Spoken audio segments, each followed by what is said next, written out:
Greetings, friends, in the name of our Lord and Savior Jesus Christ. What a privilege to meet you once again. We have been learning on a series of teaching called What is a Church? And in that, we learned a point that said, a building is not a church. And today God has given me the privilege to come this side by the beach. Okay, this is the Bay of Bengal, and I'm standing here where the boating section is. And I want to teach on Luke chapter 5, where Jesus chooses his first disciples. Now the time period here is from the Old Testament and we are going into the New Testament.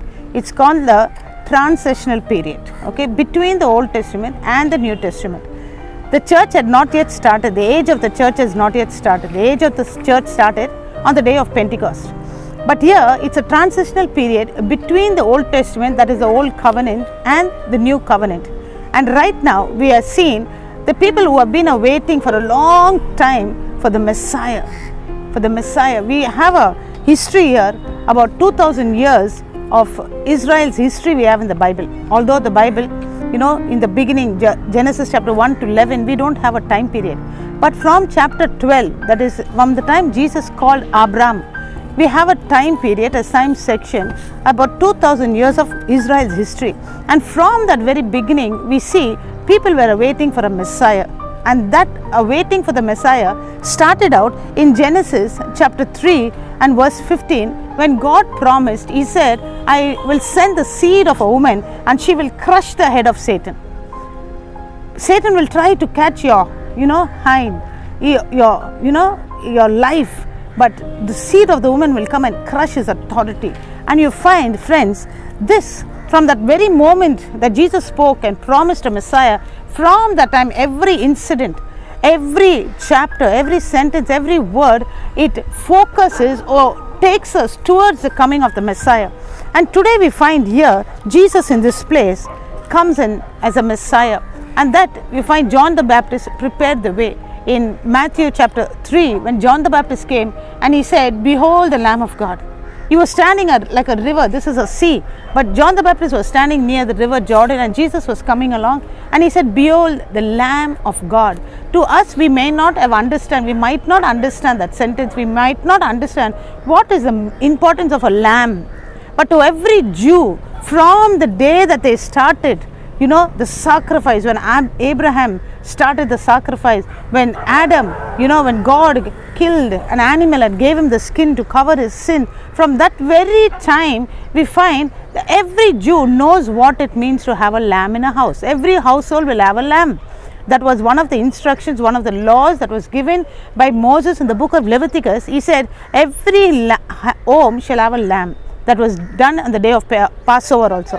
When the lamb was given, and a lamb, God instructed and said, if it's too much for you, call another household, two of you share the lamb.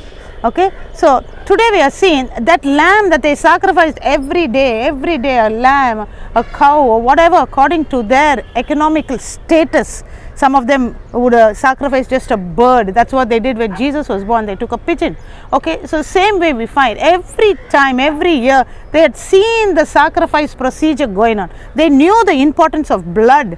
And that is why to a Jew, when John the Baptist stood there and said, behold the Lamb of God. He knew the lamb of Abraham's family. He knew the lamb of Isaac's family. Every family, my family, your family, will be keeping a lamb aside and taking care of it and making it grow specially just to sacrifice it. It should not have any blemish. It should not have any defect. It should not have been used by anybody. It was kept so holy. So they knew, oh, this was the lamb of that family. Remember Jesus, when Jesus was going to celebrate the Passover, the last Passover that he celebrated, he said, go to that house, you'll find a colt there tied up. It will be tied up, its mom and the colt will be tied up there. Go and bring it. If anybody asks you, say the teacher wants it. See, he knew that this lamb, every family had a lamb like this. And here when John the Baptist said, behold the Lamb of God, so it showed the Messiah had come and the age of this church was just going to start. They never knew this, but they never took it seriously. Okay, and then Jesus started preaching and he did miracles, signs, wonders. And as we are studying on what is a church, we are seeing, I want to teach you today on the main point that I'm focusing. Where did the church start? To us today, in a modern world, in this technological world, in this scientific world, in this millennium age, when we say church, at once we think you should get a land, we should make a big hall, a big auditorium, have a big cross, have a big steeple, and this is what comes to our mind. But where did the church actually start? On the day of Pentecost, it started in the upper room, in a room. But actually, where did it, multiply? Where did it grow? Where did Jesus start his ministry? Okay, so I want to read for you from Luke chapter 5.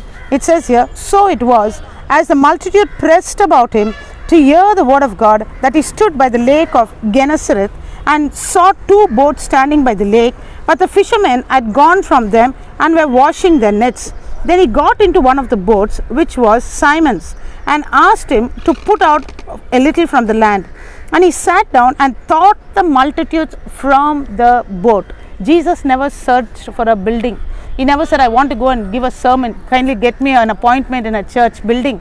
He did not say, "I'm going to give a message. Kindly get a big meeting gathered." He did not say, put up a stage, put up lightning. I'm not saying it's wrong, but that is not the most necessary thing. The most necessary thing for Jesus was to preach the word of God, to preach the kingdom of God. In the book of Matthew, it says kingdom of heaven, because he was writing to Jews, and Jews don't use the word God. In the book of Mark and Luke, he says that preaching the kingdom of God. So what they had was, they received the word of God. Jesus being the word himself. In the beginning was the word, and the word was with God, and the word was God.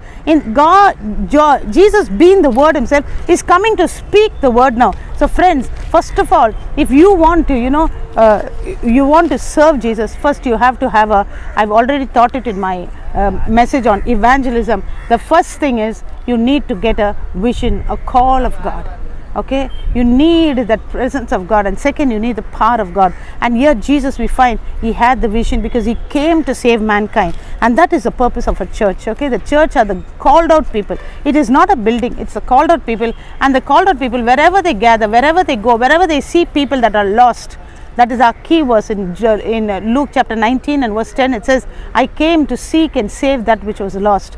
And so this church, the called out people, wherever they go, when they see people lost, that becomes the church, that becomes the auditorium, that becomes the stage, and they stand there and they preach. And here Jesus is in a boat like this. Okay, you can see this boat, it's not very comfortable. You have lots of nets here, and you have some wood here. It's not comfortable for me to sit down here. It's not comfortable for me even to walk here. But that was a place. Jesus never looked for being comfortable. Jesus looked for winning souls. Okay, and we go on, and it says here, "And when he stopped speaking, he said to Simon, 'Launch out into the deep and let down your nets for a catch.'" He knew Simon had worked all night. See, these people, I think they worked all night. They didn't catch anything. That the nets are just thrown in the boat here. Okay, and they have gone.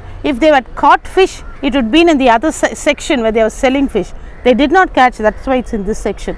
Okay, he says, "Throw your net." And when they had and Simon answered and said to him, "Master, we have toiled all night and caught nothing. Nevertheless, at your word, I will let down the net." And we know that incident, that Simon Peter let down his net. He caught the fish. He got a great gathering. Okay, and then verse 8, it says, "Simon Peter saw it. He fell down at Jesus' knees, saying, 'Depart from me, for I am a sinful man, O Lord.'" See, this is what should happen when you preach the good news. When you talk about the words of Jesus, don't talk your own words, don't talk your own stories. It is not at all necessary. Just talk about Jesus, what Jesus did in your life. When Jesus spoke this, when Jesus did it, what happened was, they felt convicted. They ran and came, they fell at the feet of Jesus, and they cried out to Jesus and said, "Lord, depart from me, I am a holy man." And then what happened, we find, he said, he tells Peter, and Jesus said to Simon, "Do not be afraid, for now on you will catch men."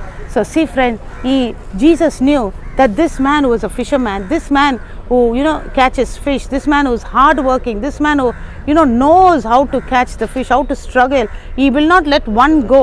He is so careful. In the same way, what must do is Jesus, he is calling Peter and say, "You are so hardworking. You have a love to work, to serve. I need you in my kingdom." So today, friends, as a church, I want to tell you, every one of us, we are not called to sit in the church chair, and warm up the chairs, to fill up the pews. We are called to win souls. And one of the sign of a good, healthy church is, it should be a growing church. And if you want it to be a growing church, what the believers must be is, they should be people who are excited. Okay, I talk on another series of teachings called evangelism. Okay, so evangelism is the very breadth of a church. If a believer does not involve himself, does not care for people, does not care for dying people, lost people, then something's got to be wrong with the church. And then we have to even check our salvation. So I want to tell you today, as we are learning about what is a church, we are learning church is not a building. This can be the church. On a road it can be a church. Lydia stood by the side of the riverbank and she preached. Paul went to the marketplace and he preached. See, he told the good news, telling the good news. You don't wait when you're so excited about something. You don't wait. That in my younger days, before I got saved, I used to go for a lot of movies, and I used to be so excited. The moment I come home, on the road, in the street, in my school, near my house, wherever I see friends, at once what I do is I want to tell them about the movie. I tell them, you see, I went to this movie. It's like that. It's like this. I can't hold my excitement in the same way. If you are really touched by Jesus, friend, this morning, if you say, I'm a child of Jesus, I'm a Christian, I want to tell you, don't wait for a place, don't wait for a time. When you see somebody that is not saved, when you know somebody that is not saved, just go forward and share the excitement. You got to be excited about Jesus. See, I'm so excited about teaching you. That is why I came this morning here to get some fish from the seashore, but I thought this is the right place to speak about this. And today Jesus is calling every one of you. He never called only Peter and Simon and stopped there. Till today He's calling every one of you. Matthew chapter 28, He says, go ye into all the world, preach the gospel. What is gospel? Gospel means good news. Preach the gospel. He's saying these signs will follow them that believe. It does not say these signs will follow the pastor or the evangelist or the fivefold ministry. It says these signs will follow those who believe. So if you are a believer today, children, if you are a believer today, friends, I want to encourage you. You are part of the church. You are the called out one, and your first duty to Jesus is preaching the gospel, sharing the good things that Jesus did with you. Don't always wait to get blessing from Jesus, because it's already given to you. You're the child of the King. Everything that the King has belongs to you. You don't even have to ask Him. But what you need to is go and tell your lost sisters and brothers in the family who do not know Jesus. Tell them, come back to Jesus. This is not religion. Church is not religion. Okay? So tell them, call them, invite them back, and I believe that even as you hear that, you will get an excitement. You can listen to all my teachings every Sunday. Okay, you can listen to my teachings on YouTube on what is evangelism. It is linked with these teachings. So God bless you. Have a wonderful life, winning souls, and remember, Jesus is the Lord and the soon coming King.